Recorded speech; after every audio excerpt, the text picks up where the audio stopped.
awali informasi yang pagi dengan informasi kebakaran, di mana akibat hubungan pendek arus listrik di bagian dalam, sebuah mobil sedan terbakar di ruas tol dalam kota Tebet, Jakarta Selatan malam tadi. Sementara sebuah mobil lain juga terbakar di tol Wiyoto Wiono, kilometer 21, Ancol, Pademangan, Jakarta Utara. Kebakaran ya di depan. Inilah video amatir warga yang merekam peristiwa kebakaran yang menghanguskan satu unit mobil sedan di ruas tol dalam kota Tebet, Jakarta Selatan. Api dengan cepat melahap seluruh bagian mobil. Petugas yang datang ke lokasi langsung berupaya memadamkan api dengan mengerahkan satu unit mobil pemadam dan 5 personil dinas kebakaran. Menurut pemilik mobil, percikan api keluar dari dalam mobil di bagian bawah setir kemudian membesar. Keluar asap dari mobil. Ada percikan api, tapi udah itu aja. Di bagian apa, Bang? Di bagian bawah, pintu kemudi. Sementara itu, sebuah mobil minibus juga terbakar di tol Wiyoto Wiono kilometer 21, tepatnya di kawasan Ancol, Pademangan, Jakarta Utara. Kobaran api itu sempat menjadi tontonan warga yang berada di bawah jalan layang tol. Sementara itu, petugas pemadam kebakaran yang tiba di lokasi langsung berjibaku untuk memadamkan api. Untuk kesulitannya, sebenarnya karena jalan macet aja, karena akan ada unit yang terbakar sehingga banyak mobil yang mengurangi kecepatan sehingga mengakibatkan kendala macet. Tidak sampai 1 jam api berhasil dipadamkan setelah 2 unit mobil pemadam dikerahkan ke lokasi. Tidak ada korban dalam peristiwa itu, mengingat para penumpang mobil langsung keluar menyelamatkan diri.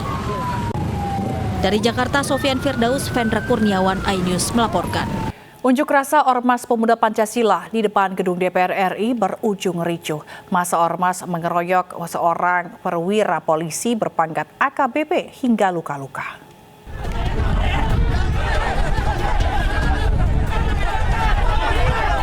Perwira polisi berpangkat Ajun Komisaris Besar ini nyaris menjadi sasaran amukan puluhan anggota Pemuda Pancasila saat berunjuk rasa di depan gedung DPR.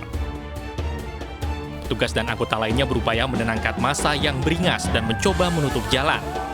Meski luka-luka, perwira polisi ini selamat dan dibawa ke rumah sakit.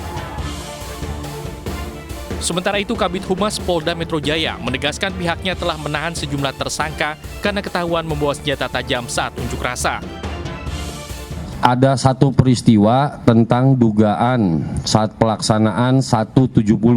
Saat ini terhadap kejadian penganiayaan atau pengeroyokan terhadap orang sebagaimana dimaksud dalam pasal 170 sudah diamankan oleh Subdit Jatanras sebanyak 1 orang. Kepada yang belum saat ini terhadap yang bersangkutan masih terus dikembangkan. Kita tidak main-main karena tadi sudah dijelaskan oleh Pak Kabid Humas.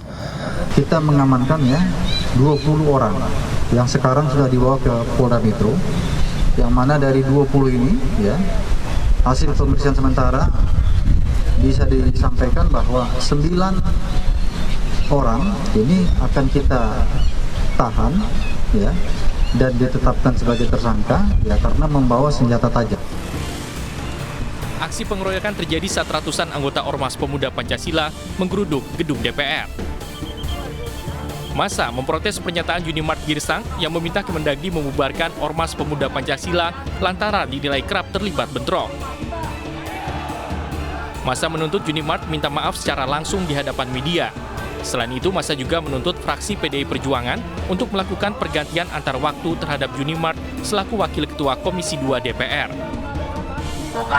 Sekretaris MPN Pemuda Pancasila membawa media cetak, media elektronik, baik juga media online untuk secara nasional, baik juga internasional, karena beliau politikus, konferensi pers di kantor MPN Pemuda Pancasila. Sebelumnya, Ormas Pemuda Pancasila terlibat bentrok dengan Forum Betawi Rempuk di Tangerang beberapa waktu lalu. Hal inilah yang membuat Junimart Girsang meminta pemerintah untuk meninjau ulang keberadaan Ormas Pemuda Pancasila. Dari Jakarta, Tim Liputan iNews melaporkan.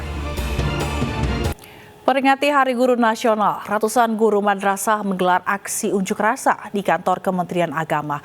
Mereka menuntut penertiban SK in passing tentang nasib 177.000 guru honorer.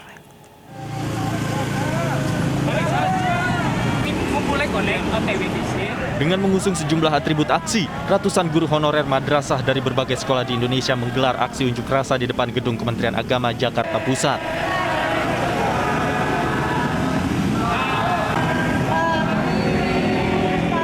Sambil berorasi, mereka meminta agar para pejabat tinggi Kementerian Agama keluar dan menampung aspirasi mereka. Aksi yang digelar bertepatan dengan Hari Guru Nasional ini sebagai bentuk desakan atas status honorer yang mereka sandang meski telah mengajar puluhan tahun. Mereka menilai pendapatan sebagai guru honorer tak sepadan dengan pengabdian selama bertahun-tahun. Hari ini kita melakukan sebuah kegiatan yaitu memperingati Hari Guru Nasional.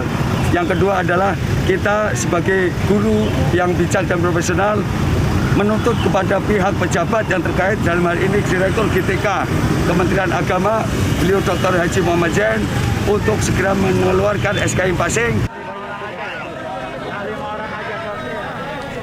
Mereka menagih janji Direktur GTK Pendidikan Islam Muhammad Zain untuk segera menyelesaikan surat keputusan inpasing 177.000 guru honorer yang hingga kini belum direalisasikan. Di Jakarta, Rani Sanjaya, iNews melaporkan. Seorang penerbang para layang tersangkut di atas pohon saat berlatih di Bukit Gantole Puncak, Cisarua, Kabupaten Bogor. Atlet perempuan tersebut tidak bisa mendarat tepat sasaran akibat hembusan angin kencang.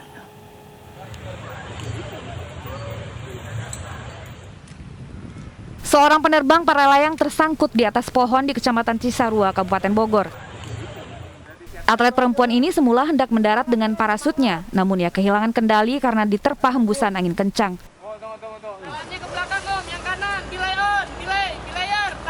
Setelah 4 jam lebih tergantung di atas pohon, atlet para layang bernama Ayu ini akhirnya diturunkan petugas damkar.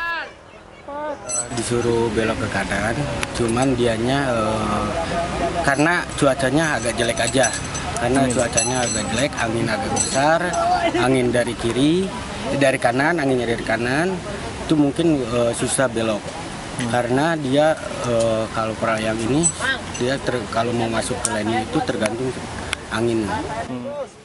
Ayu dievakuasi petugas dalam kondisi terguncang dan lemas. Petugas kemudian membawa Ayu ke rumah sakit terdekat untuk perawatan. Dari Bogor, Jawa Barat, Wildan Hidayat, iNews melaporkan. 6 orang wisatawan tertimbun longsor di Sungai Ayung, wilayah Banjarbegawan, Kecamatan Payangan, Gianyar, Bali. Dan 5 orang korban berhasil dievakuasi, 2 orang ditemukan meninggal dunia.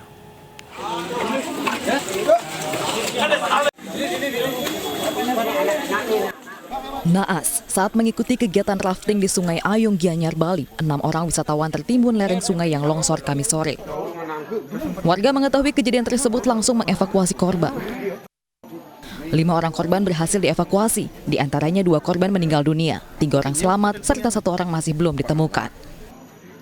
Seluruh korban langsung dibawa ke rumah sakit Payangan. Tertimbun tadi kurang lebih 4 orang, yang sudah kita evakuasi saat ini ada 4 orang, yang 1 selamat, yang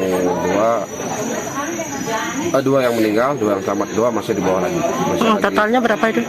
Totalnya 6 orang. 6 orang. Lokasi medan yang licin dan tidak stabil membuat petugas gabungan dari BPBD, Basarnas harus berhati-hati dalam mencari korban. Dari Gianyar, Bali, Ketut Catur Kusumaningrat, iNews melaporkan.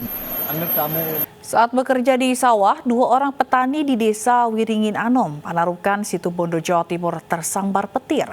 Seorang petani tewas di tempat, sedangkan 1 orang lainnya selamat meski terluka bakar di kakinya.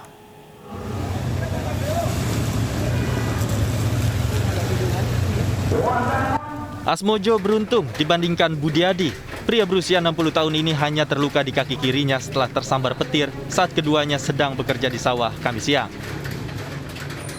Warga desa Waringin Anom, Kecamatan Panarukan, Situbondo ini kemudian dievakuasi dan dirawat di Rumah Sakit Abdurrahim, Situbondo. Menurut keterangan dari Dr. Aminah, dokter rumah sakit, menyatakan bahwa kondisinya tidak terjadi suatu permasalahan yang berarti. Jantung, kemudian paru-paru, bagian dalam semuanya dalam keadaan bagus. Hanya saja karena mengalami kejutan, dia perlu trauma, perlu diistirahatkan mungkin 2-3 hari. Sementara itu Subandi tewas di tempat. Pria berusia 46 tahun tersebut mengalami luka bakar di dada karena tersambar petir.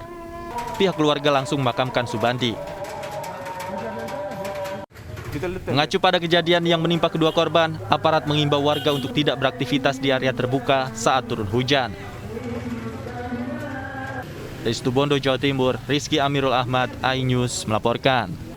Nekat melintasi jalan yang tengah banjir, mobil pasangan suami istri di Barito, Kalimantan Tengah terseret masuk ke dalam sungai. Korban ditemukan tewas di dalam mobil. Dalam lah. Inilah detik-detik saat aparat Polsek Gunung Bintang Awai, Polres Barito bersama masyarakat mengevakuasi sebuah mobil yang terseret banjir dengan alat berat. Terbawa arus. Mobil yang dikendarai pasangan suami istri Warnusi dan Nurjana terseret banjir saat melintasi jalan Main Road. Saksi mata menyatakan korban nekat menerobos jalan yang banjir akibat curah hujan tinggi. 200 meter. Akibatnya, mobil korban pun terseret ke sungai dan bergerak sejauh 100 meter dari titik awal. Nahas, korban tidak bisa keluar dari mobil dan tewas di dalam mobil yang terendam air. Mobil Kijang kapsul yang dikerai oleh Haji Warsini dengan plat KH 1329 ET tetap menerobos sehingga terbawa arus. Jasad korban langsung dibawa menuju Puskesmas Patas untuk divisum. Saat ini, keluarga korban telah membawa jasad korban untuk dikebumikan. Dari Kabupaten Bintaro Selatan, Kalimantan Tengah, Julius Sinaga, iNews melaporkan. Pemirsa, Polda Metro Jaya musnahkan 1,74 ton barang bukti narkotika jaringan internasional. Polisi juga menangkap 273 orang tersangka dari hasil pengungkapan selama bulan September hingga November 2021.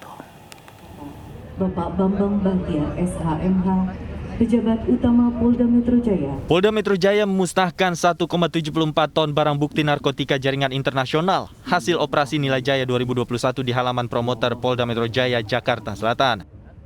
Pemusnahan narkotika tersebut merupakan hasil pengungkapan tim khusus Ditres Narkoba Polda Metro Jaya selama bulan September dan Oktober 2021. Barang bukti narkoba yang dimusnahkan yakni 60,14 kg sabu, 1,65 ton ganja, 470 butir ekstasi, 24,35 kg bubuk sintetis, dan 500 butir Happy Five. Kenikmatan sekarang sabu sudah menjadi motif daripada orang melakukan kejahatan. Jadi ada tambahan mengapa dia mencuri, mengapa dia melakukan tawuran dan sebagainya, melakukan begal dan sebagainya, karena uang hasil kejahatan itu akan diberikan. Dalam pengungkapan ini, polisi juga menangkap 273 orang tersangka, di antaranya 14 orang merupakan bandar dan 259 orang pengedar narkotika dari berbagai wilayah. Seluruh pelaku dijerat pasal 114 ayat 2 tentang narkotika dengan ancaman pidana penjara seumur hidup atau maksimal hukuman mati. Dari Jakarta, Rian Rahman, Diang Maldini, iNews melaporkan.